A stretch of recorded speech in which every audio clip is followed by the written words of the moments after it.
mean, we still share the opportunities, but most of all, I'm so excited that everyone's here and that we have so many good opportunities to present to you guys later on. But as we go, throughout the day, we'll continue, and I know Jason, he has a lot to offer for some opportunities to LSBA, so I'll let him speak on that later on. But thank you again. Thanks everyone for being here. I would also like my VPs and my directors, please come up so we can introduce ourselves to everyone. Sergio, I think everybody deserves to get recognized for all this amazing work that everyone has done. Who else is here? So we're going to start with Gilberto. We'll have him introduce himself. Hi, I'm Gilberto Gilbert, and I'm a alumni director. Hi, my name is Ivan, and I am the historian director. I'm Fernando, I'm the Vice President of Public Relations. Claire Martinez, President. Jose, the Vice President. Sylvia Cardona, one of two directors of corporate relations. Pamela Pignon, the other corporate relations director. Heriberto Arzola, promotions director. Jessica Alvarez, community service director. Roberto Hernandez, internal affairs director. John Ceballos, VP of Finance. Hi, my name is Jessica Barbosa, I'm VP of admin.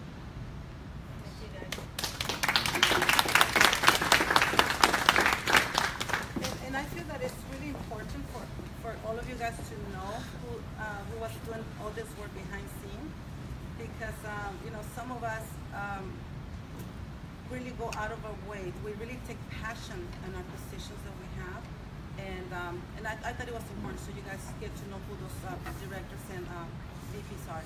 So with that said, I would like to introduce Michael and Alina.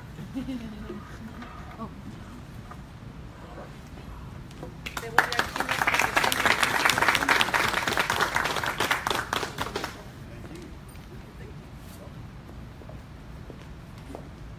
We have the floor. Yes, you do. Oh, okay. What would we like to do? This is the first time we've been here together, so this is interesting. Okay. So hi, my name is Michel Odent, and we are here of the final step. We have spoken at this university about 6 or 7 times over the past 2 or 3 years. Okay, we are behavior specialists and communication experts. So we make sense of your life so you can change and empower yourself to not live in hesitation. That's what we do. Okay? So we talked about inspiration. We talked about inspiring you and making you become this wonderful human being and all this. And you know something? You guys are an inspiration to me because you're here. You're an inspiration to me because of the fact that you made it to this point in your life in this moment, right, to be where you are right now. So what I'm going to do is I'm going to touch on that. And as you know me, I'm going to go a little deep.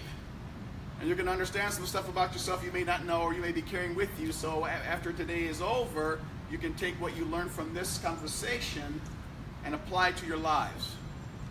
Alina. Okay, so if you guys all hear us, we're going to need the microphone. You hear us? Okay. You're good? So we're not sure how long do we have to speak?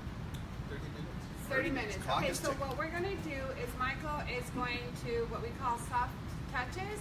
And then at the end, I'm going to speak to the Latinas more than anything else because I'm going to speak on generational curses.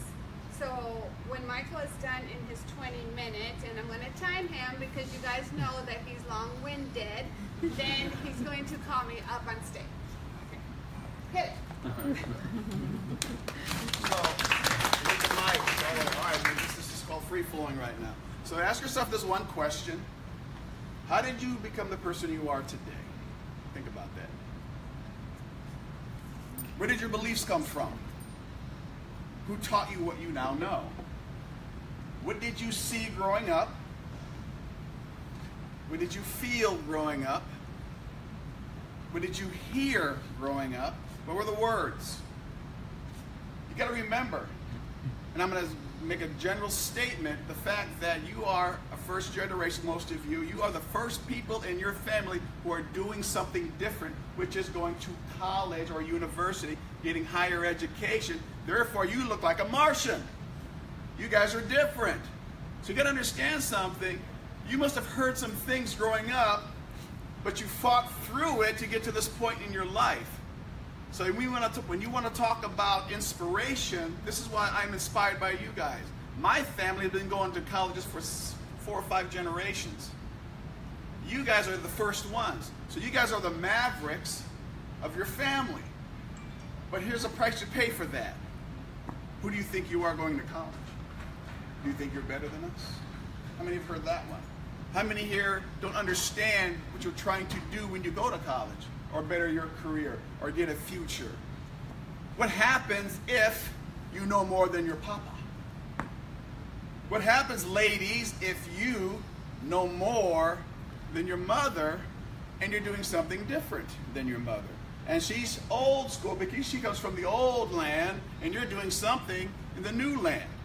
Think about that. So the question is, what are some of the spells and curses that you're carrying with you? Think about that. Who said you weren't good enough to be in this institution or institutions that you are belonging to now? Who said that? Who said, how dare you become more progressive in your thinking? Who said watch this, who said, I don't want to be a mason, but I want to be a graphic design, Dad? And I just encountered a young man who's going to be an accountant, and guess what we came up? He really wants to be a poet. Why? Because it's safe to be an accountant. But he's hiding part of himself. Why? Because it's safer, and guess what? What if they reject me? Rejection is huge. So think about all that. So the point is what I'm trying to get you to understand is think about some of the things we're going to let go of now. Right? I don't want you carrying this with you. You do not need to carry any of this with you anymore because your belief systems are only believable if you make them true. So if you make something true, you bring it to life. If you bring it to life, then it works. And if these are the things that may be holding you back, not only in school and your profession, but what happens if you have a relationship and you have children in your family? Now your son or daughter comes along. What are you going to do with them? What are you going to say to them?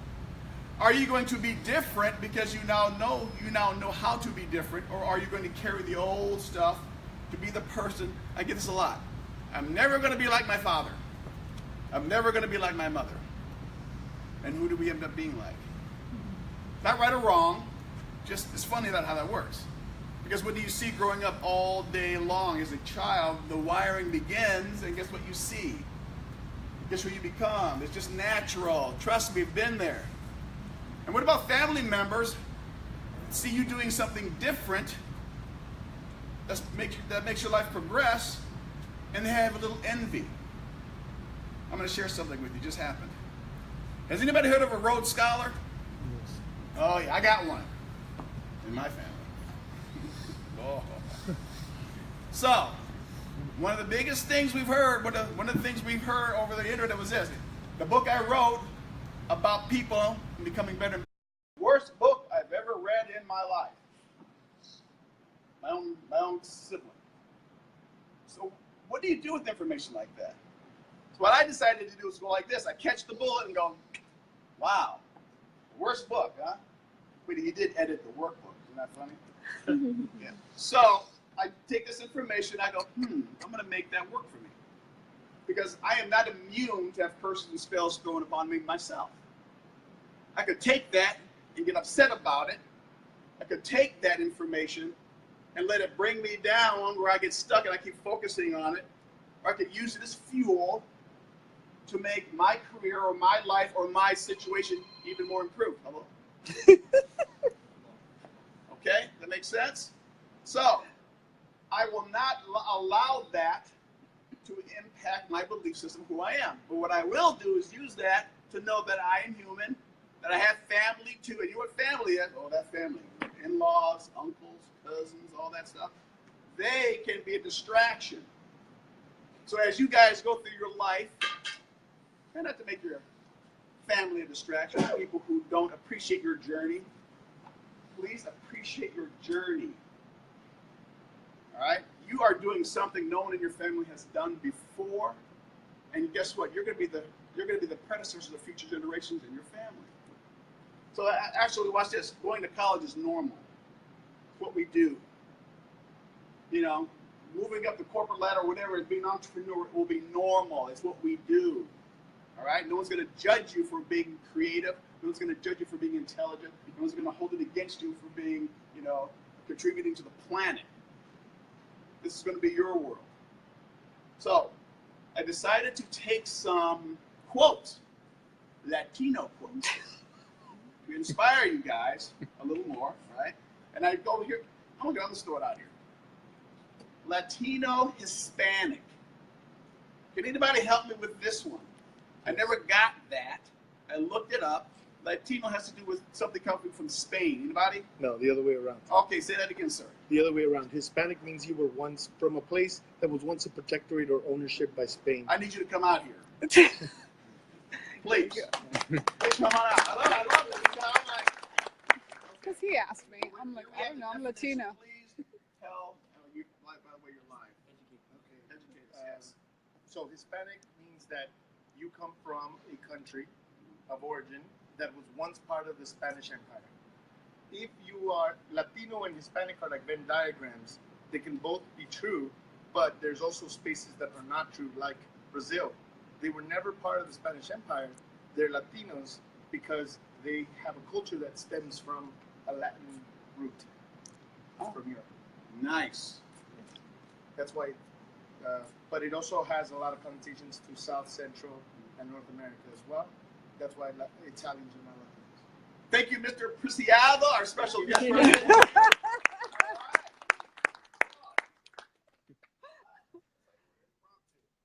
some quotes here that I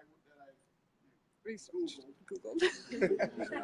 All right. So here's some things that stuck out with me because it talks about human behavior. It talks about, not carrying the stuff from the past. I'm all about the past. Okay. So here's one for you. Remember, no one can make you feel inferior without your consent. Now, being a behavior specialist, you can't feel inferior. You can believe you're inferior. See the difference? I believe I'm inferior. So I'm going to talk to Eleanor Roosevelt about that. Okay? I can't change the direction of the wind, but I can adjust my sails to always reach my destinations. Things will not always work out, everybody. They won't. The question is, what do you do when they do not work out? That's where the character comes in. Everybody lets it all fluffy and it's going to be great if I work hard and I study hard. Well, what if it doesn't work out? What direction do you go then? Confession, came here to be an actor 25 years ago. Right? Studied 10 years, Shakespeare, I can do all that stuff, monologues, all this stuff. I'm doing my thing. It's not really working out. I'm not making a lot of money. I got to think differently. But guess what? I can take what I learned for those 10 years on stage and whatnot and apply it where? Somewhere else. Like right now. So those are the things you need to think about. I always say this. Please fail. Fail. You got to fail. If you don't fail, what happens? You can't succeed. You can't have one without the other. Does that make sense? So learn from the fear of failures because you learn more by getting your butt kicked if you keep succeeding all the time. Okay? Think about that. So please fail, enjoy it. My God, well, what could I have done better? And you get back down in that book and say, okay, I did that. Oh, okay, that's how we can do it better. All right? I don't want anything nice and easy and free-flowing. I got those clients. My God, everything's been handed to them. Stumble, fall, get back up, try it again. Stumble, fall, get back up, try it again. And guess what happens? Now we're going to talk about character builder. Now you're a strong individual because you now have the tenacity, the discipline, the intestinal fortitude to what? Carry on. And it's okay. Trust me, the business I'm doing now, I've fallen, people slam doors in my face. I'm like, whoa, he doesn't want me. Next door. Oh. Next one. Oh. And just to share some of we have a potential success. I had a meeting with the San Diego Department of Probation. They may want to use my program. My God, after how many years? Somebody likes what I do, right? I think it's pretty good, right? Some of you guys have touched on. How many green people have in the audience? Greens. Any green, blue? There they are. They've been in my class. The blue people. We have the red people. We're the red people. Over there. There we go. So they understand the language of thought and conversation and communication. Okay? So, on that note, watch this. How's my time? You still have time. We'll have time. Okay, here we go. So we can do some more here. All right, here it is. Do or do not. There is no try. Do or do not. Do it or don't do it. do it or don't do it. All right? I don't want to hear that I'm going to try. Here's the thing. Here's interesting. I had a lot of people say this. Why don't you do this? Because I'm lazy. And I go like this. There's no such thing as lazy, you know? There's no such thing as lazy. Think about that.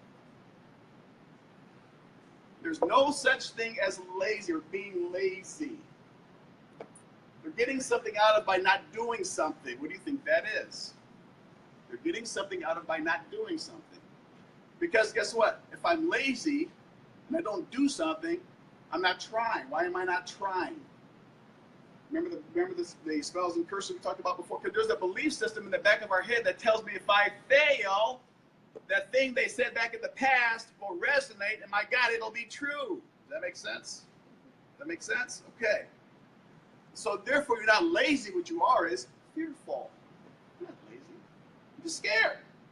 Because I don't want those negative thoughts or things that my family members said to me back in the day to come surface and go, my God, I failed. If they find out that I failed, guess what I'm going to do? I'm going to crumble. No, you're not anymore. Okay? So look what you're paying for. And that's no such thing as lazy. You're just scared. So my thing is this, be scared and do it anyway, and what? Fail and see what happens. Trust in yourself that it's okay to be human, to make errors, and move on. But if you hold on to those things in the back that you heard as a child, because you guys are the mavericks of your family, then we cannot move. So think about that. Okay? You guys are going places. Be okay with, this is huge. Be okay with being successful. Be okay with being happy. Be okay with doing stuff no one has ever done in your family before, going trips, going these places, meeting these people. It's okay. Because some people, like my family members you saw, ain't gonna like it. But that's okay. That's their stuff. All right? You worry about your stuff. And here's the thing I'm going to say before I wind this down. Time's good. Okay. Please respect yourself. You got to like yourself. Don't put up with other people's pain. All right? Do not put up with that. Do what you want to do as long as you're contributing to the plan, as long as you're not sacrificing yourself. And here's a Jungian term, prostituting yourself, meaning I'm going to sell yourself just to get something you want. Be careful of that. Look in the mirror every day and says, I did the best I could. I tried the best I could. I contributed. I made someone happy. I changed someone's life. I am where I want to be. Or I'm taking the steps where I want to go. If you can look in the mirror and look at something, yeah, I'm okay with me, then you're good to go. But do not ever, ever let anybody take that away from you. Ever. This is your life. You got one. All right? I should have been gone twice in my life. I'm still here. I said, what's going on here? You know, two serious things happened and I'm still here. I get to run my mouth. Okay? So, that being said, a couple more inspirational quotes for you guys. All right? A person who never made a mistake never tried anything new. There we go. You gotta make them. Gotta make them. Get out there and live. Don't exist, live. All right? Get dumped. Ooh, that hurts. She doesn't love me anymore. You know, have a success. Get an A on the paper. Get an F on the paper. But keep moving. I am not the brightest guy on the planet. I can tell you that right now. My problem is this. I keep showing up. I'm like a tick. I'm just saying, we'll keep moving and keep moving and keep moving. Next thing you know, there's a book. Oh, there's another book. There's a company. Oh, they want my service because you keep moving. Okay? Don't worry about being so, I got to know everything. Look at that Rhodes Scholar. Can you hear me? You know what I'm saying?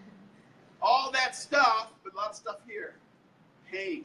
You can have all the intellect in the world. You can have all the money, but if you don't like yourself, behaviors are what is to me is fascinating.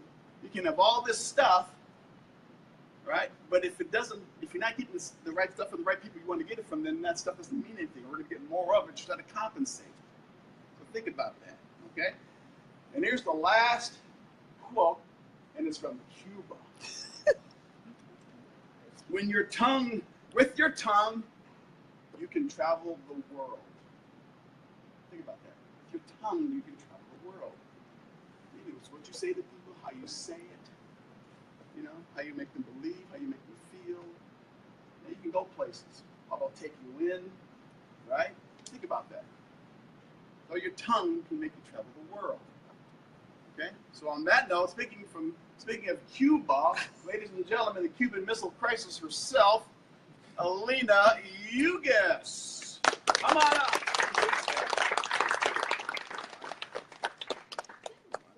There you go. Good morning. Thank you. Here we go, Thank you. So this is very new for me because you guys know that I've always been behind the scenes for the past 8 years. But a couple of weeks ago, I was speaking to Gloria, and I don't even know how this came about. But we realized, it's just, I have a conversation, that my dad swam from Cuba to Dominican some other Republic. part of the ocean. Dominican Republic. And he caught a raft that actually carried 14 people, including a couple of my cousins. And so they went on this raft to Florida. And then he ended up in New York, and, you know, it's a story that he was telling us. He worked at the Rockefeller Center, blah, blah, blah, spending 2 hours a day, you know, to bring us from Cuba to Mexico to then California, which I did never care about his story. I mean, it was horrible to say now. So a few years ago, we went back to Cuba for the first time in 43 years, and in that trip, I realized that he had actually done an amazing thing for the family. Before that trip, I never cared what he had done. Because to me, it was like, why did you bring us to the United States? We didn't ask you to. We were just fine where we were. So you brought us to the land of opportunity to give us a chance to do what? We were being raised here the same way we were being raised in Cuba. We've never had a freedom of speech. What are you talking about? We couldn't even cross our eyes when you were speaking to us because we were getting backhanded. You know, we didn't have a choice as to what we would wear because, you know, you can't wear anything above your knee. You can't show your your shoulders. You can't show your chest. You can't do this. You can't do that. So what? We didn't have a choice as what we were going to eat because no matter what my mom cooked, we had to eat. Either you liked it or not, or you just go without food. So, in all honesty, why did you guys bring us here? You know, as far as I was concerned, we were not lacking anything in Cuba. So we were not one of those, we were very fortunate. We were not one of those families that were going without food. And then when we go back to Cuba, it was nothing like we had left it. Everybody's eating. Everybody has Nike shoes. Everybody has a cell phone. So it's like, really? Why did we even go through all the trauma of learning a different language, of being acclimated to a new country? It's like, why did you do all that? So I realized that my mindset, after too many years for me to tell you guys, it was like, you brought us to the land of opportunity, but you're not giving us any opportunity. Like, I didn't have a choice to go to college. My mom had a sewing factory, and my destiny was to take over the family business. I didn't have a choice to say, I don't want to be a seamstress, you know, so it was something I had to do. However, my youngest sister came when she was 5, and because her ego strength is a lot stronger than mine, she decided she wasn't going to take over the family business. She wanted nothing to do with being a seamstress. So she decided she was going to work outside of the family business. So it was like one of those things that, you know, my mom didn't say no to her. It was like, okay, you don't want to work the family business, then you need to get a job outside of the family business, which she did. So she went on to UCLA, then she graduated from Northridge, you know, went to the police academy. She's a 911 supervisor even to this day. But still, the old Cuban tradition are still haunting us to this day. So the crazy thing is how insane are we that we raise our kids the same way our parents raised us. So I have 3 daughters. So do you think they had a choice? Freedom of speech, what they were going to wear, what they were going to eat, and how they were going to be able to live in the land of opportunity? No. The only thing I did do differently is school was a priority as far as I was concerned. But the way I raised these girls, I mean, one of them is 35 years old, and even when she was 19, she needed a chaperone. And the other one that's now 32, when she started to date, her curfew, the girl was 21 years old phone, her curfew was midnight, and one day it was 12:30, and she still had not been home. And I grabbed her younger sister, that was 16 years old, and like a mad woman, I hunted her down at Starbucks, and in front of her date, I'm like, okay, you're late. You gotta come home. So the girl moved out of the house because she wanted to come home, her curfew at 2 o'clock in the morning because she was in her 20s. And I'm like, no, nothing good happens in the dark because that's the way I was raised. And until she brought it to my attention, Mom, the same thing I could do in the dark, I could do during daylight. That didn't make sense to me either. But still, that's the way I raised her. And then with the youngest one couldn't wait to leave the house at the age of 18 because she thought I was psychotic. So now I look back and I'm like, okay, I was really crazy. Because if I had to do it all over again, I would not do it the same way my parents raised me. This is what I'm calling this generational curses. It's like it goes from one generation to the other. So I decided 2 weeks ago, 3 weeks ago, that I'm going to speak on that. Because I don't want you ladies to do the same thing I did. And if you think about it, some of you, I know Gloria has kids and grandkids when we were talking about it, and we have a 6-year-old grandson that since he was, 18 months, Michael has been raising him to know that he has needs. So to me, I thought that was pretty crazy because once again, you don't pay mortgage, you don't pay the car, you don't pay for anything in the house. How could an 18-month-old have needs? So now he's 6 years old, and he will tell us that his needs, what they are. So he's our test pilot. So I'm hoping that'll be around when he's 16 because I want to know what he's going to develop into. Because to me, like he'll tell me, Nana, you're not fulfilling my needs. And I'm like, really? Like, what needs do you have? I have a need for macaroni and cheese. I'm like, okay, that's not even a real need. But, but they're moms, so now I'm going to have 3 grandkids, all boys. So luckily, God is blessing us with boys, so hopefully something's going to be done differently. But so my daughters are smart enough that they've decided to stop the madness, because I really call this madness. So now they're doing something different, and it's not making me happy. Of course it's not, because I call them Google babies. So everything that they do, they Google it. And even I could say, babe, how about doing this? Yeah, no, we're not doing that. So they're so determined to stop now because they don't want their kids to be raised like they were raised. However, there's certain things that they're absolutely amazing at, and they are doing the same thing I did. Like these kids are being raised like little prince. They take a bath. The 18-month has a robe. So a lot of the old Cuban motherly stuff they're still doing. So they're amazing moms, but they let the kids get dirty. Like I had a fit. The 18-month the other day was like on the ground, and I'm like, and Michael's like, let him be. I'm like, but he's on the ground. Michael's like, it's okay. He's a boy. He's washable. My daughter says he's washable. I'm like, okay, I'm just gonna let him be washable. That's something I would never allow them to be. They were always very clean. Like these girls have never had a broken anything. But that's because I was hovering over them. And with the grandson, don't tell me to stop. Really? You're going to tell me to stop? Did you just see that? He was going to tell me to stop. So, is my time up?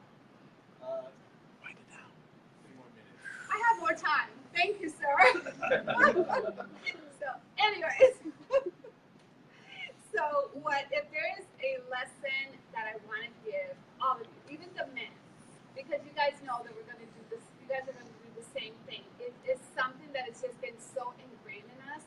And it's not that we don't appreciate what our parents have done for us. It's like we ourselves don't have the ego strength to do it. I wish, it took me all these years, and it took for my mom to pass away 2 years ago for me to realize that I'm going to do it now that she's gone. Like, I would have never been up here while she was alive, even though, she had dementia and she would have never known what I was doing. But just the fact that out of respect, I would have never gone against her will, just out of fear. So if you guys know that that's how we do it, I mean, we just respect our parents so much, and we're so afraid of doing something that we believe is going to disappoint them, that we just don't take the step forward and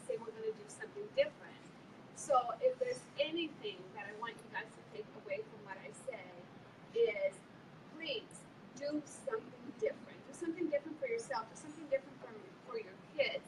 I mean, we're so worried about having our kids respect that we don't ever think about having them, you know, be our friend. I mean, so it's something that, you know, we always say, we don't want to be your friend, we want to be your parents, but then we get older, and no, we do. We do want them to know that they can come to us and talk to us about anything. Sometimes I don't really want to hear a lot of stuff my girls want to tell me, but still, you know, I do take a deep breath, and I'm like, okay, talk to me about that, you know. So, that's it. Thank you. I appreciate you guys. Thank you. Just to follow up on that, this event was all coordinated by two wonderful women, Pamela and Sylvia. So this is all women-driven event. They just use my name. and some of the credit cards. Credit cards. Present you a couple of awards for coming and presenting as a keynote speaker. It's an award.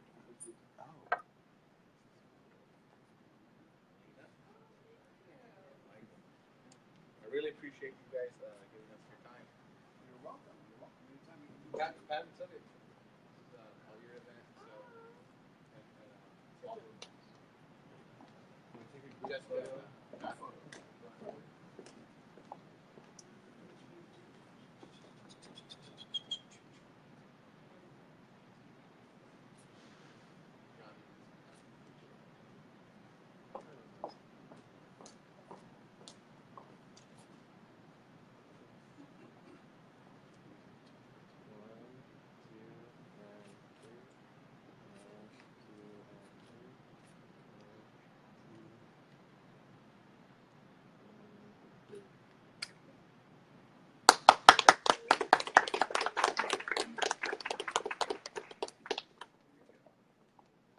As always, we learn so much from you, especially what Alina said. It's really important that we don't make some of the same mistakes with the kids because it's a new generation. And we have to stay open and definitely learn to trust from our kids. That they're able, like I talk to my kids and they know that anything they need, I'm here to listen and help them. Because I mean, who else are they gonna run to if not his mom, right? Yeah, no, but thank you so much. Okay, and you know, now we're going to lead into the panelists. The theme for the panelists is going to be kind of leadership, and I think